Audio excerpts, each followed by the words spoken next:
بسم اللہ الرحمن الرحیم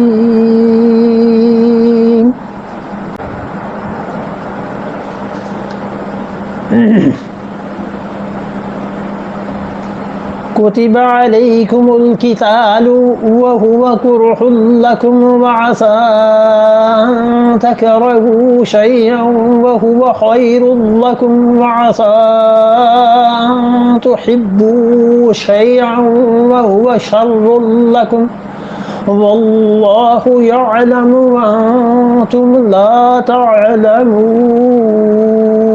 کتب علیکم القتال، اور اللہ نے ضروری قرار دیا ہے تم پہ جہاد کا کرنا. اب یہاں دیکھیے کتبہ کا لفظ پھر آ گیا نا، یہ کئی مرتبہ گزر چکا ہے.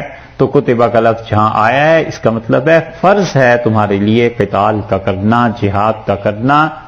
اختلاف اور بحث اس پہ ہوئی ہے کہ مسلمانوں پر کس طرح جہاد کا کرنا فرض ہے. تو فقہا کہتے ہیں، حنفی فقہا، کہ جب ایک جماعت اپنے آپ کو لڑائی کے لیے مستقل طور پر وقف کر دے، جیسے فوج ہے، تو پھر یہ فرض رعایا سے اٹھ جاتا ہے. باقی لوگ جہاد میں نہیں جائیں گے. وہ جو ایک گروپ اپنے آپ کو الگ کر چکا ہے ان کے ذمے ہے، کیونکہ جہاد فرض کفایہ ہے. جیسے جنازہ فرض کفایہ ہے کہ اگر کچھ لوگ بھی پڑھ دیتے ہیں تو سب کی طرف سے ہو جاتا ہے، اسی طرح جہاد کا فریضہ جب انہوں نے ادا کیا یا وہ لڑائی کے لیے گئے تو سب کی طرف سے ہو گئے. ہاں، ایک صورت ایسی ہے کہ کافروں کی فوج کسی شہر میں آ جائے، داخل ہو جائے اور وہاں پر قتل عام شروع ہو جائے. تو وہ ایسا موقع ہے کہ کسی کو کسی سے اجازت لینے کی ضرورت نہیں ہے. اس صورت میں ان کافروں کا قتل کیا جائے، کیونکہ وہ حربی ہیں، اترے ہی اس لیے کہ مسلمانوں کو قتل کریں. تو عام آبادیوں میں، عام شہروں میں آ کر اگر وہ قتل و غارت گری شروع کر دیں تو پھر جس کا بھی جتنا بس چلے بس وہ کر سکتا ہے. وہ اس صورت کو چھوڑ کے عام حالات میں فوج کی ذمہ داری ہے کہ وہ لڑے. عام مسلمانوں کو اللہ نے اس کے لیے نہیں رکھا. یہ ڈویژن آف ورک جو ہے نا، کاموں کی تقسیم، یہ رسول اللہ صلی اللہ علیہ وسلم کے بعد ہو گئی تھی. اور اگر ایسے نہ ہوتا اور ہر آدمی پہ ہر چیز فرض قرار دیتے تو اسلامی معاشرہ تشکیل ہی نہ پاتا. اسی وجہ سے حضرت ابوبکر رضی اللہ عنہ نے چاہا کہ وہ جہاد کے لیے نکلیں، تو سب لوگوں نے انہیں منع کیا کہ آپ نہ جائیں. اور حضرت ابوبکر رضی اللہ عنہ کا اصرار تھا کہ جہاد پہ جاؤں، تو لوگوں نے کہا یہ کسی کی نہیں مانیں گے، اور سوائے اس کے کہ رسول اللہ صلی اللہ علیہ وسلم کے خاندان میں سے کوئی بات کرے. تو لوگوں نے حضرت علی رضی اللہ عنہ سے جا کے کہا.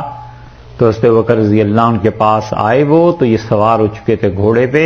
حضرت علی رضی اللہ عنہ نے کہا امیر المومنین آپ جہاد کے لیے نہ جائیں اور آپ مدینہ منورہ میں ہی رہیں، اور اگر آپ چلے جائیں گے تو یہ باقی کام کون کرے گا، اور انشاءاللہ کہ لوگ فتح ہی کی خبر لے کے آئیں گے. تو حضرت ابوبکر رضی اللہ عنہ رکے، اور ایک وہ موقع آیا جب حضرت عمر رضی اللہ عنہ ایران کی جنگ کی قیادت خود کرنا چاہتے تھے. حضرت عمر رضی اللہ عنہ کو ایران سے بہت وحشت. ایک مرتبہ فرمایا کاش ان کے اور ہمارے درمیان آگ کا سمندر ہوتا اور نہ ہم اس کو عبور کر سکتے نہ یہ کر سکتے. اور فرماتے مجھے اس زمین سے فتنوں کی بو آتی ہے، مجھے اس زمین سے لگتا ہے کہ یہاں سے شر اٹھے گا. تو جب ایران کی فتح حضرت سعد رضی اللہ عنہ نے کہا یہ ضروری ہے، تو حضرت عمر رضی اللہ عنہ کا میں خود جاؤں گا. تو حضرت علی رضی اللہ عنہ اس موقع پہ بھی بڑے اچھے الفاظ ان کے لیے کہے. انہوں نے کہا امیر المومنین آپ ہم میں ایسے ہی ہیں جیسے کیل ہوتی ہے جو چکی کے درمیان میں ہوتی ہے، اور اگر کیل اکھڑ جائے گی تو ساری چکی برباد ہو جائے گی. تو آپ اگر چلے جائیں گے خلافت ختم ہو گئی تو پھر کچھ بھی باقی نہیں رہے گا. اس لیے آپ مدینہ منورہ میں رہیے، باقی لوگ کس دن کے لیے ہیں، یہ کام آئیں گے. تو اس لیے جہاد فرض ہے جب ایک جماعت کر رہی ہے، دوسروں کا فرض اتر گیا. اسی طرح ایک جماعت کا علم حاصل کرنا فرض. اگر وہ نہ رہیں تو سارا معاشرہ ہی ختم ہو جائے. تو وہ جب علم حاصل کر رہے ہیں تو ہر ایک کے لیے یہ فرض تھوڑا ہی ہے کہ وہ بالکل آخر تک فتوے تک علم حاصل کرے اور ساری کتابیں پڑھے. بس اس کے لیے اتنا کافی ہے، جن مسائل کا علم اس کی زندگی کے لیے ضروری ہے وہ کافی ہے. بس شریعت نے اس کو مکلف نہیں کیا. کہ ہر آدمی مفتی ہو جائے اور ہر آدمی مجاہد ہی ہو جائے اور ہر آدمی تجارت ہی کرنے لگ جائے، بلکہ ڈویژن آف ورک ہے. معاشرے اسی طرح تشکیل پاتے ہیں. اسی اعتبار سے سوچنا چاہیے کہ مسلمانوں کو ڈاکٹرز کی بھی ضرورت ہے، مسلمانوں کو سائنٹسٹ ہیں ان کی بھی ضرورت ہے، مسلمانوں کو ایسے لوگ بھی چاہیے جو کمپیوٹر میں ماہر ہوں. جتنا جتنا زمانے کی وسعت اور ضروریات بڑھتی چلی جائیں گی، ہر فیلڈ میں مسلمان لوگ چاہیے جو کام کریں. تو جو جس فیلڈ میں بھی کام کر رہا ہے اس کو اس کے مطابق دین کی تعلیم، تبلیغ، یہ چیزیں پہنچانی چاہیے، اور اس پہ یہ زور دینا کہ اپنا کام چھوڑ دو اور اب آ کے فتوے کا کام کرنے لگو، غلط بات.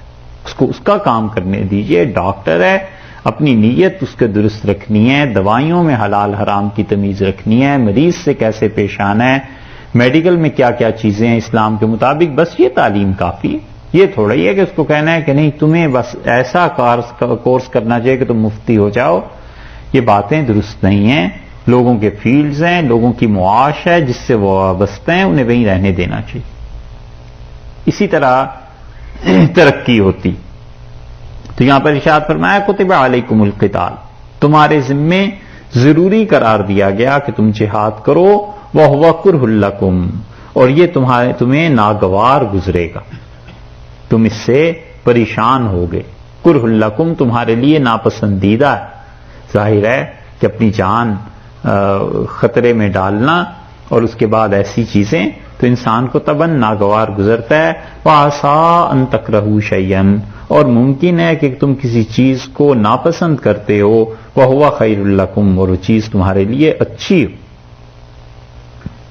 بہت مرتبہ ایسے ہوتا ہے، یہ کوئی کلیہ قاعدہ نہیں، مگر بہت مرتبہ ہوتا ہے کہ آدمی کسی چیز کو ناپسند کرتا ہے مگر فرمایا وہ تمہارے لیے اچھی ہے.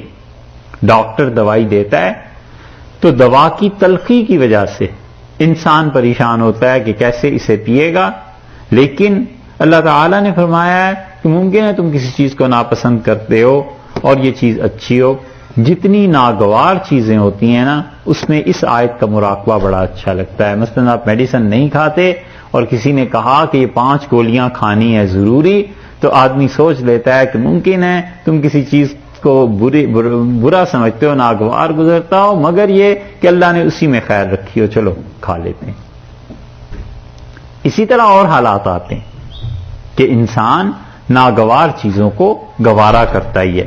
وَعَسَىٰ أَن تُحِبُّوا شَيْئًا، اور ارشاد فرمایا ممکن ہے تم کسی چیز کو پسند کرتے ہو. وَهُوَ شَرٌّ لَكُمْ، اور وہ چیز تمہارے لیے شر کی چیز ہو. بہت سی چیزیں ایسی ہوتی ہیں کہ انسان ان کو پسند کرتا ہے، طبعاً جی چاہتا ہے کہ اس چیز کو کھائے یا یہ کپڑا پہنے، اور اللہ نے کہا وہ تمہارے لیے اچھا نہیں ہوگا. یہ ایسے ہی ہے جسے طبیب بنا کرتے ہیں. شوگر ہو جائے اور جی چاہتا ہے کہ پیپسی پئیں، سخت گرمی ہے اور ٹھنڈک حاصل ہوگی، یا کولڈ ڈرنکس پئیں یا کوئی چیز، اور اللہ نے منع کر دیا کہ دیکھو وہ چیز نہیں کھانی جس سے تمہاری صحت کو نقصان پہنچے، کیونکہ تمہاری اپنی صحت کی حفاظت کرنی ہے. اور ڈاکٹر نے منع کر دیا کہ یہ چیز تو کھانی ہی نہیں، کھانسی شروع ہو جائے گی اور بچہ بیمار پڑ جائے گا، اور بہت سی ایسی چیزیں. تو ارشاد فرمایا کہ تم ممکن ہے کسی چیز کو پسند کرتے ہو. وَهُوَ شَرٌّ لَكُمْ، اور وہ چیز تمہارے لیے اچھی نہ ہو. وَاللَّهُ يَعْلَمُ، اللہ تعالی جانتا ہے. وَأَنْتُمْ لَا تَعْلَمُونَ، اور تم نہیں جانتے. کیسی حکمت کی بات ارشاد فرمائی کہ تمہارے حقیقی نفع اور نقصان کو اللہ جانتا ہے، تم نہیں جانتے. اس کا مطلب یہ ہے کہ ہر جگہ اپنی عقل کو معیار نہ بنا لیا کرو. جن چیزوں کا حکم اللہ نے دیا ہے وہ کرو، جن چیزوں سے اللہ نے روک دیا ہے ان سے باز آ جاؤ، کیونکہ تم اپنے نفع اور نقصان کو نہیں سمجھتے، ہم سمجھتے ہیں. جہاد کا حکم دیا ہے، یہ کرو. ممکن ہے تمہیں ناگوار گزرے مگر کرنا تو ہے. تو 2 چیزیں ہیں، ایک چیز ہے اپنی طبیعت اور ایک ہے عقل. تو اپنے طبعی امور جو ہیں ان کو انسان عقل کے اعتبار سے سوچے تو طبیعت پر عقل کا غلبہ ہو جاتا ہے.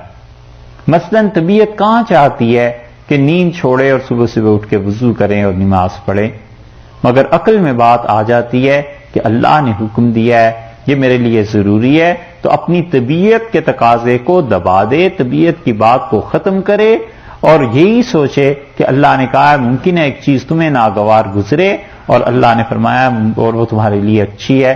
سورہ نساء میں اس سے واضح طور پر فرمایا ہے کہ وَيَجْعَلَ اللَّهُ فِيهِ خَيْرًا كَثِيرًا، اور اللہ نے کثرت سے اس میں خیر رکھی ہو، بہت زیادہ خیر اس میں خدا نے رکھی ہو، اور تم ممکن ہے کہ اس چیز سے اپنی جان چھڑا رہے۔ اور کبھی کبھی انسان کو برسوں کے بعد خیال آتا ہے کہ وہ جو کام اس وقت کیا تھا اس میں اللہ نے خیر ہی رکھی تھی، اس وقت میں گھبرا رہا تھا، اور وہ جو چیز چھوڑ دی تھی یا خدا نے چھڑا دی تھی، اللہ نے مجھ پر بڑا احسان کیا، میں تو چاہتا تھا اس وقت کہ یہ چیز مل جائے، اللہ نے مہربانی کی اس چیز سے مجھے بچا لیا۔ اس لیے آخری بات ارشاد فرمائی ہے کہ واللہ یعلم وانتم لا تعلمون، اللہ کو علم ہے اور تمہیں علم نہیں۔